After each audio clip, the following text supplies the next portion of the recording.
پھر جس صف میں جاتے وہاں سیدھا قدم رکھتے، پھر جس صف میں جاتے اس میں سیدھا قدم رکھتے۔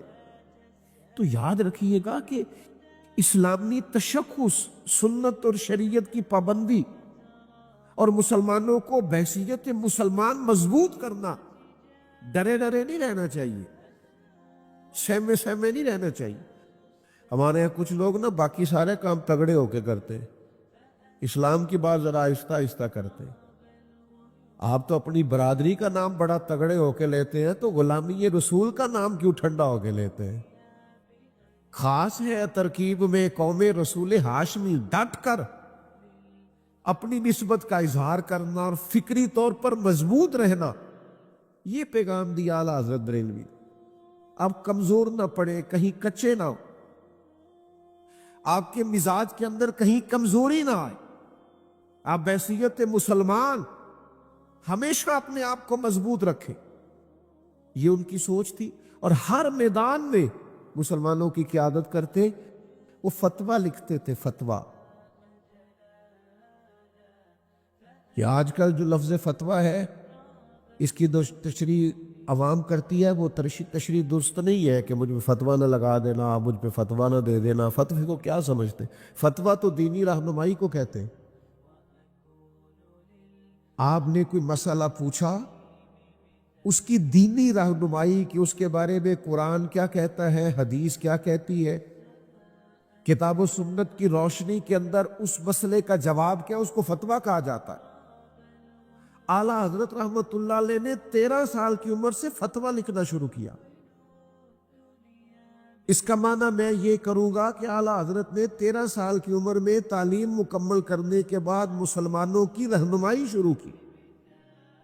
اور وہ ایسے نہیں فتویٰ لکھتے تھے، اعلیٰ حضرت کی ایک ایک سطر کو کھولا جائے نا، ایک ایک سطر کو، یعنی کتاب کی ایک ایک سطر کو، تو شاید 20 کتابوں کے حوالے نکل آئے، ایک ایک لائن میں کئی کئی کتابوں کی، یعنی قرآن حدیث کو سامنے رکھ کے ہندوستان کے مسلمانوں کی رہنمائی کرنا، انہیں مسئلہ بتانا۔ اور پھر علم کی کیفیت ہے، مجھ سے کوئی طالب علم، کوئی عالم ناراض نہ ہو جائے، چونکہ میں طالب علموں میں بھی سب سے چھوٹا ہوں، علماء میں تو خیر کوئی شمار ہی نہیں۔ ہمارے ہاں نا لوگ محنت نہیں کرتے، علم کے میدان میں بھی محنت نہیں کرتے۔ اور اب تو گوگل کا زمانہ ہے، اب تو گئے کام سے سارے لوگ۔ اب تو بچوں سے پہلے ہم پوچھتے تھے کہ یہ آیت کہاں ہے، تو وہ قرآن مجید میں سے نکال کے دیتے تھے، اب وہ اسی وقت گوگل پہ لکھ کے بتا دیتے ہیں فلانے سورت۔ بھئی آپ کتابیں نہیں پڑھیں گے تو آپ کیسے مضبوط ہوگے؟ میں اپنے طلباء سے کہا کرتا ہوں کہ ساری دنیا کا خیال ضرور رکھو، اخبار ضرور پڑھو، لیکن آپ سے لوگ سیاست کے مسئلے پوچھنے نہیں آئیں گے، دین کے مسئلے پوچھنے آئیں گے۔ آپ مہربانی کریں دین کے مسائل کو گہرائی سے پڑھیں، قوم کی صحیح رہنمائی کریں، مشقت کے ساتھ دین کے مسائل کو پڑھیں، اترے اس سمندر میں۔ قوم کو ضرورت ہے، قوم تشنا ہے، قوم آزمائش میں ہے، قوم سمجھنا چاہتی ہے۔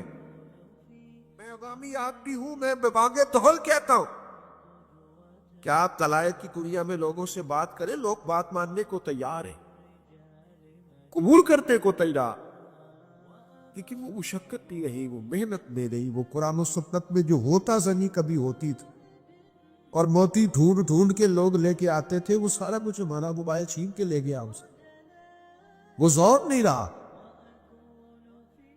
ایک پروفیسر سید سلیمان اشرف بہاری رحمۃ اللہ علیہ، اعلیٰ حضرت کے شاگرد الخلیل، علی گڑھ یونیورسٹی میں اسلامیات کے استاد تھے۔ تو وہاں ایک ٹیچر تھے جو ریاضی پڑھایا کرتے تھے طلباء کو۔ تو ریاضی کا ایک مسئلہ نوٹ سے الجھ گیا، حل نہیں ہوتا تھا۔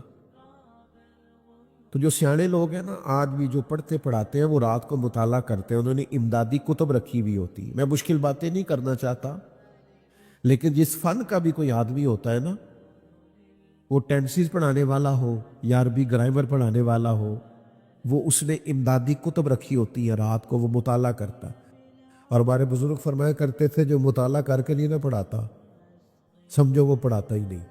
وہ ٹائم پاس کرتا ہے، مطالعہ کرتے ہیں۔ پڑھانے کے لیے پہلے آپ کو پڑھنا پڑتا ہے۔ آپ اس کتاب کی شروحات دیکھیں گے پھر پڑھائیں گے، مسئلہ پہلے سمجھیں گے، جو آپ کو ہی سمجھ نہیں آیا وہ کوئی کیا سمجھے گا۔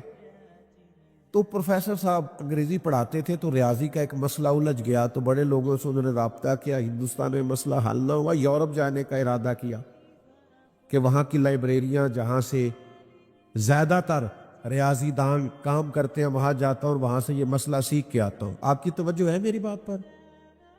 جن کی ہے انہوں نے بتایا، جن کی موبائلوں پہ ہے وہ بولے ہی نہیں۔ کچھ کی موبائلوں پہ بھی توجہ ہے بڑی دیر سے، وہ نہیں بول رہے، ان کو پتہ ہے ہماری کدھر ہے توجہ۔ تھوڑی سی بات ہے، آپ توجہ سے سن لیں، میں نے بڑی جلدی سمیٹ دینا ہے۔ وہ پروفیسر صاحب وہاں جا رہے تھے تو اعلیٰ حضرت کے شاگرد اور خلیفہ وہاں ہوتے تھے، وہ کہنے لگے آپ شوق سے جائیے، جا کر کے آپ وہاں سے مسئلہ حل کر کے آئیے، لیکن اگر ہو سکے